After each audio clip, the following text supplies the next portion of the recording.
Sepak bola seringkali disebut sebagai permainan indah.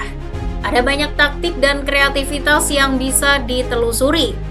Dari mulai cara bertahan hingga menyerang, semua bisa dimainkan dengan cara yang membuat penggemar terpukau. Salah satu pakar taktik sepak bola, Johan Cruyff, mengaku bila sepak bola adalah seni yang begitu nyata.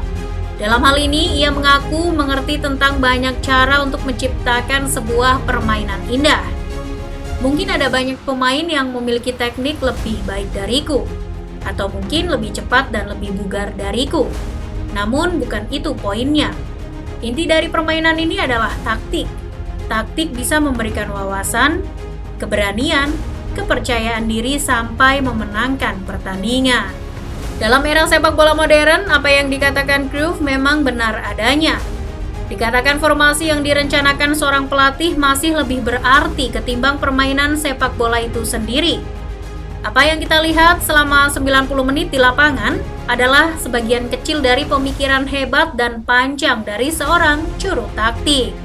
Bicara tentang taktik dalam sepak bola, ada sejarah panjang yang mengiringi berbagai macam formasi yang sering digunakan saat ini. Melansir dari laman Sportskida, sekitar tahun 1880-an, banyak klub sepak bola yang menggunakan formasi 1-1-8. Formasi yang dianggap tidak seimbang dan hanya menekankan pada lini serang. Dalam formasi tersebut, pertahanan memang tidak terlalu dipikirkan. Mereka hanya menempatkan satu bek tengah, satu gelandang, dan 8 pemain menyerang.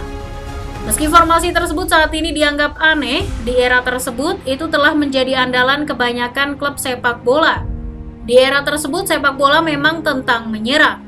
Orang-orang Inggris zaman dahulu memang memainkan sepak bola dengan tujuan mencetak gol sebanyak-banyaknya. Tak peduli berapa kali gawang mereka kebobolan, yang terpenting mereka harus mencetak gol lebih banyak dari yang diciptakan lawan. Sistem dari formasi tersebut adalah pemain yang berada di belakang dan di tengah hanya memiliki tugas untuk menyapu bola ke depan gawang untuk kemudian dimanfaatkan oleh para pemain depan. Jadi tidak ada build up penyerangan, transisi dari belakang ke depan sampai umpan-umpan pendek. Tim yang memakai formasi tersebut hanya memfokuskan para pemain depan untuk terus mendribel bola dan mencetak gol sebanyak-banyaknya. Dari formasi 1-1-8 kemudian terdapat variasi 1-2-7 yang pada akhirnya menjadi formasi paling populer di kalangan seluruh tim sepak bola yang tersebar di dunia. Meski aturan offside sudah dibentuk, namun pada saat itu belum terlalu ketat seperti sekarang. Timnas Inggris yang menjalani laga internasional pertama melawan timnas Skotlandia ketika itu menggunakan formasi 1-2-7. Dari formasi itu, pemain belakang yang berdiri sendiri mulai diminta untuk bekerja sama dengan 2 gelandang yang ditempatkan di tengah. Meski masih mengusung konsep menyapu bola ke depan, menempatkan 2 gelandang di tengah disebut telah memberikan sedikit warna dalam sebuah taktik sepak bola. Luar biasanya lagi, timnas Skotlandia yang menjadi lawan secara mengejutkan menerapkan formasi 2-2-6. Dengan keberadaan 2 bek, 2 gelandang, dan hanya 6 pemain depan, mereka berhasil meredam permainan Inggris yang begitu brutal. Skotlandia melalui skema 2 bek dianggap lebih kreatif dan tidak membosankan. Melalui formasi tersebut, Skotlandia juga dianggap lebih mudah dalam menerapkan sistem umpan pendek.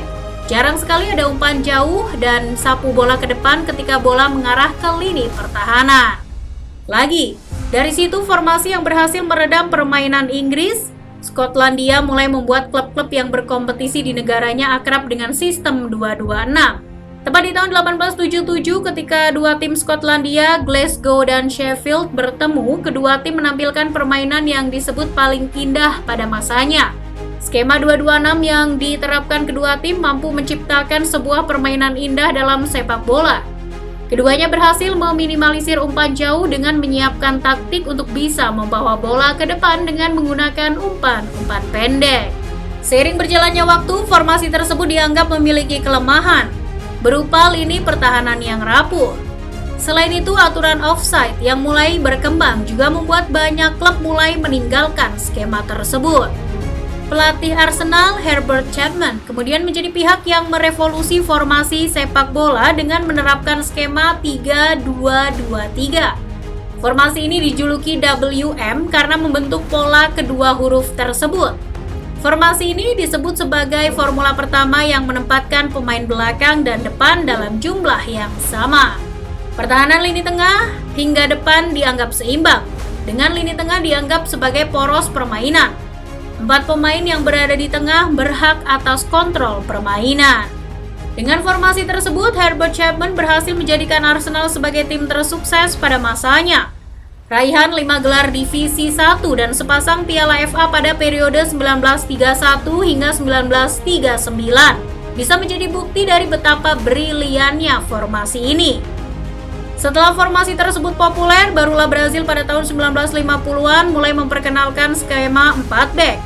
Ketika itu, tim Samba berhasil memenangkan trofi Piala Dunia 1958 dengan menggunakan formasi 4-2-4. Formasi ini jelas melebihkan kekuatan bertahan dan menyerang. 4 pemain belakang diminta untuk menjaga lini pertahanan dengan baik, dan 4 pemain depan diminta untuk mencetak gol sebanyak-banyaknya. Sementara 2 pemain tengah ditugaskan sebagai penghubung antara lini belakang dan lini depan. Namun karena dianggap sebagai formasi yang terlihat lemah di lini tengah, sehingga mereka tidak bisa berlama-lama menguasai bola dan mengatur tempo permainan, formasi ini akan berubah menjadi 3-3-4 ketika menyerang dan 4-3-3 ketika bertahan. Dianggap sebagai yang paling ideal dan mampu memenuhi kebutuhan banyak klub, skema 4-2-4 dikenal sebagai yang menjadi tonggak formasi modern sepak bola, yang masa berlakunya masih ada hingga detik ini. Salah satu formasi paling populer saat ini yang disebut sebagai buah dari skema 4-2-4 adalah formasi 4-4-2. Semua tentu mengenal formasi ini. Banyak pelatih hebat yang menggunakan formasi ini, termasuk duo Italia yang begitu tersohor, Arrigo Sacchi dan Fabio Capello. Bagaimana menurut kamu, football lover? Silahkan tulis komentar kamu di kolom komentar. Jangan lupa untuk like dan share videonya. Thank you.